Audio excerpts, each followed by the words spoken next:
47. Your next news update is at 9. Chicago's Morning Answer continues next on AM 560, The Answer.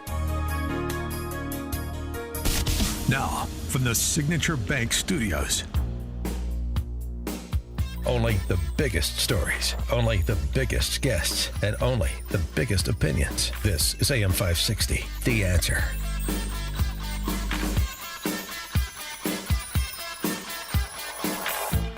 Top of the morning, Dan, and in for Amy this morning, Charles Thomas, former ABC 7 political reporter and radio talk show host. Good morning.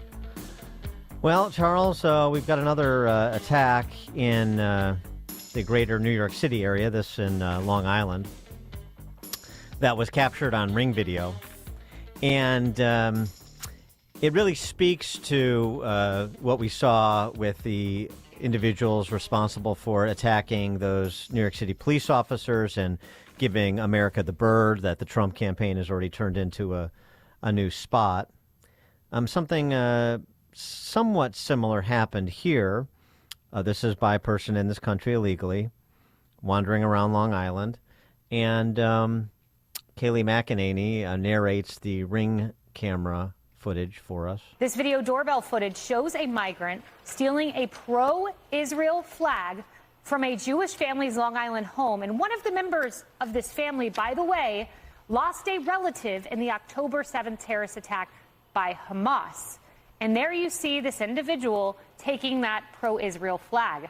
That homeowner rushed to get his flag back, but the migrant immediately began punching him in the head. You see it there.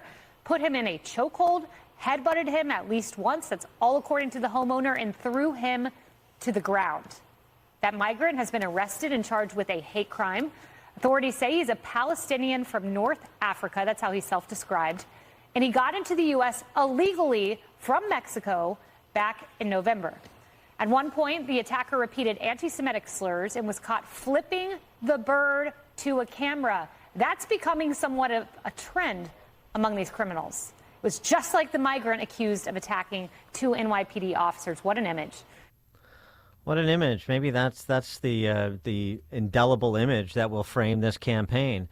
The choice between political leaders who welcome people into this country, that despise this country, that have no respect for the rule of law, that do not intend to do good, versus those who don't want to allow people with that disposition to enter this country illegally, or to have some sort of phony asylum claim pending that allows them to quasi-legally roam around places like Long Island. This has evolved into the major issue at this point in the 2024 campaign. And, I wonder about, if I'm a consultant and I'm telling the Republican Party, let the Democrats and Joe Biden stew in their own juices for a while. I don't, do you want this resolved by some act of Congress so that Joe Biden can go on the campaign trail and say that,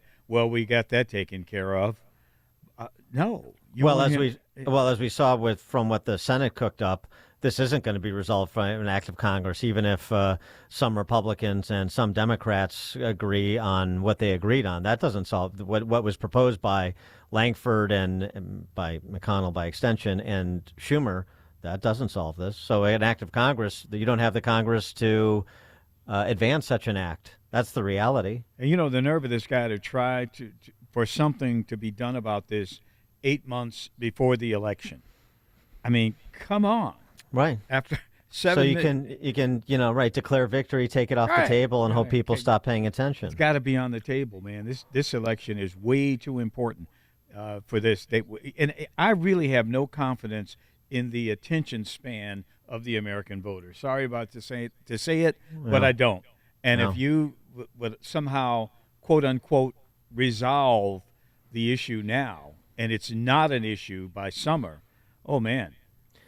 I think it's sort of a fait accompli at this point, just because there are so many people that have been allowed to enter the country and move about freely, many of whom don't intend to do this country or its citizens or its other residents any good. And so you're going to have more stories like those coming out of New York and Chicago and elsewhere. And it's not going to go away because it won't go away when you don't distinguish between people that are inclined to be law-abiding, as evidenced by following the law to enter this country, from those who are proxies for the cartels or major gang operations in foreign countries like MS-13 or Tren de Aragua. Then these stories are not going to stop. For more on this, we're pleased to be joined by Joy Pullman, executive editor of the Federalist, Federalist.com. Joy, thanks for being with us. Appreciate it. Good morning, gentlemen. Good to talk with you again. Good morning. So you've put together a little questionnaire, a little cheat sheet for voters, helping them with that attention span issue that Charles was talking about. 20 questions to ask Republican candidates in your state. After reading the piece, I think you can sort of categorize them. I mean, it's largely really. Are you a proponent of identity politics, or are you a proponent of equal justice under the law? I mean, that covers a lot of those questions, doesn't it? Yeah, that's a good point. I mean, that is one of perhaps the major issue that is provoking a constitutional crisis right now across the United States. And as you point out, it applies to so many different policy domains, from immigration, like you folks were just talking about here. The idea of having no border is predicated on the fact that there is no such thing as a national identity, and that there is no such thing as the rule of law, and that we have to let identity politics, as defined by anybody who isn't white, get special privileges over, people who are native born, regardless of what they look like. That's the application of identity politics to the border right there, and it is the end of the rule of law. And then, you can, like you said, you can apply that. Of course, everyone's aware of the identity politics, the Marxism affecting education. Those are largely the institutions that have accelerated, the decline of American institutions and law. So asking, so you're right. It's a really good litmus test to kind of ascertain whether your politician will be swayed by basically the shaming of people, whether they're still afraid of false charges of racism or hating women or any other kind of, victim group, or whether they say, no, we should apply, the law and our customs and our policies equally to all people, no matter what they look like. And, there's absolute differences between people's sexual behavior, the race that they're born with, and the fact that the sexes do have differences that do matter for both law and things like, should men be in women's dressing rooms. So the real question is here whether candidates support the rule of law as reflecting reality and outside authority to all of us that we respect, or whether they ultimately believe that there is no authority but them, and that leads to the chaos that we see in every domain of American life today. Yeah, and it's something too that needs to be followed up with.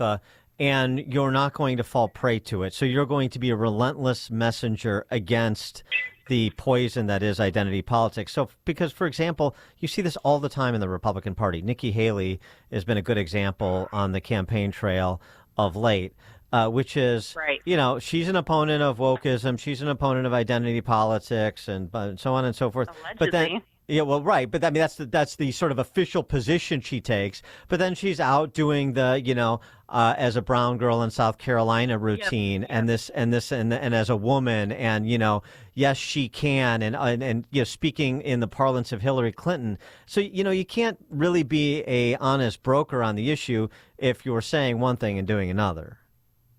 That's absolutely right. So she's willing to use identity politics when she thinks it will advantage her. And she's speaking to voters, right? She wants to attract voters who, go on the identity politics anti-Constitution model, right? Well, while we need to have at least one party in this country, I mean, I wish it was all parties, right? And it used to be, who accepted the fact that there are supreme laws. There's, a national contracts and covenants that we bind ourselves to, and that we reflect them as our supreme law and governance of our life. But we don't have that anymore. But we need at least one party who says, look, the Constitution, the 14th Amendment, as well as the other provisions, they apply the law equally to all people regardless of station. They don't preference, for example, the rich against the poor. And we have lots of systems in this country. I think that is the real divide, that our country is becoming an oligarchy that's preferencing, the wealthy and the people who basically use not honest, means of getting money, not work, offering, something better to people that they freely can choose on an open market, but rather coercing people, manipulating them, locking them into monopolies and so forth.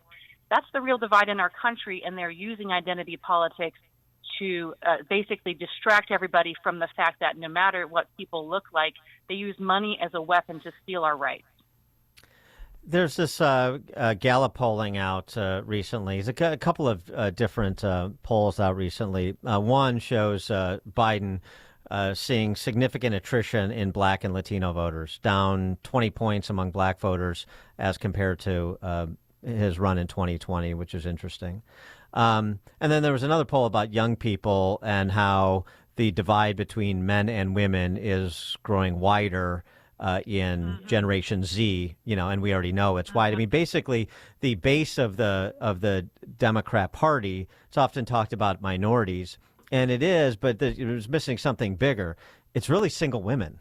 Single women is the demographic that the Democrats dominate, and it provides, it provides their base of support, and it informs their policy choices because, of course, it cuts across demographics. And so I just wonder, like, the Republican Party is always thinking about identity politics, messaging based on how do we attract more Latinos? How do we attract more blacks? How do we attract more Asians of particular ethnicities? But what about this larger men, women, and married women, single women conversation? I think a lot of Republicans are uncomfortable having that discussion about family. I mean, Republicans seem to be uncomfortable having almost any discussion openly. That's another problem with the identity politics, right? It boxes them into talking about nothing, right? And then that's completely unattractive to voters. We have to be having these tough conversations about race, about, the sexes, about marriage, about family, because those are fundamentally at root of what is the division in this country, as you point out. And so, you're right.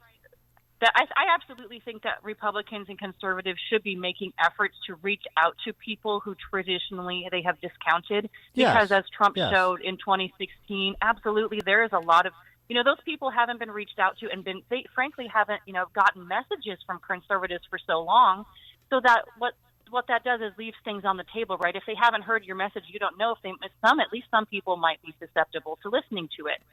So I think absolutely outreach, to different ethnic, racial groups, and as well as single women, all these groups should be absolutely happening because, the corporate media, the internet is so locked down with censorship to prevent these discussions that many times people haven't heard those messages and they would be persuaded by them. So that work needs to be done absolutely. But talking about the single ladies issue, you're right. I've written about some of this, and I think it's very interesting that, what makes women unhappy is what gives Democrats political power. So they have a vested interest in making women unhappy. And I'm, speaking as a woman, a wife, as a mother, before I got married and had kids, kind of surprisingly, I didn't know how fulfilling and delightful that it would be. But, but it is absolutely true, and this is borne out by all kinds of social science, that women are happy when they are married and they have children. Their happiness rates just are unparalleled by any other kind of arrangement in a woman's life. So if you take that away from women, by messaging to them that they need to act like men, that their value is found in, being a boss lady in the workplace, and basically sacrificing the worth that women offer in our communities, in our relationships, of doing that work, of building human hearts, of nurturing children. And absolutely, if you take away, the understanding in schools and culture about how much women as women offer to our society by doing what we're so good at with relationships and families, then what you're doing is, you're basically exploiting women, keeping them unhappy, childless, alone in their old age, and making them unhappy on purpose so that you can weaponize them for votes. So I think that's despicable. And, again, that's another area where, right now I know it's touchy to talk about what people do with their lives and their career and their kid choices, right? But we have to be talking about that because I frankly I want, more women to be happy in their lives regardless of how it affects their vote, because I care about them because they're fellow Americans. So we have to be having these conversations, and it's kind of sad that the only people who will talk about it is conservatives. Because again, we are. What's less important to us than the vote is the happiness of our fellow Americans and the peace that we have and the homes that we have and the stability in our society, and so that conversation has to be brought to the fore, and it's often impeded by ideology that again gives Democrats power. Such as the version of feminism that says women are only valuable if they act like men. Joy Pullman, executive editor of the Federalist, Federalist.com. Joy, thank you for joining us. Appreciate it. Oh, thanks for having me. And she joined us on the Turnkey.pro answer line. This is the morning show more Chicago radio listeners are choosing. This is Chicago's Morning Answer on AM 560. The Answer. Urgent Camp Lejeune settlement message. On September 6th, the government announced it will soon begin providing fast, guaranteed settlements to Camp Lejeune Marines, families, and civilians. Awards will range between $100,000 and $550,000, with an option for higher amounts. If you or a loved one spent time at Camp Lejeune and suffered cancers of the bladder, liver, or kidneys, leukemia, non-Hodgkin's lymphoma, Parkinson's, or kidney issues, you may qualify for compensation and could be paid within 60 days after accepting your settlement, with your VA benefits fully protected. You may be entitled to a significant financial award for your Camp Lejeune claim, but you must act now. Call the James Harris Law Camp Lejeune helpline now to get the compensation you deserve. We're already fighting for thousands harmed by the water at Camp Lejeune. Call now or you may forever lose your right to be awarded a settlement between $100,000 and $550,000. For your free evaluation, call 800-299-7878. That's 800-299-7878. 800-299-7878.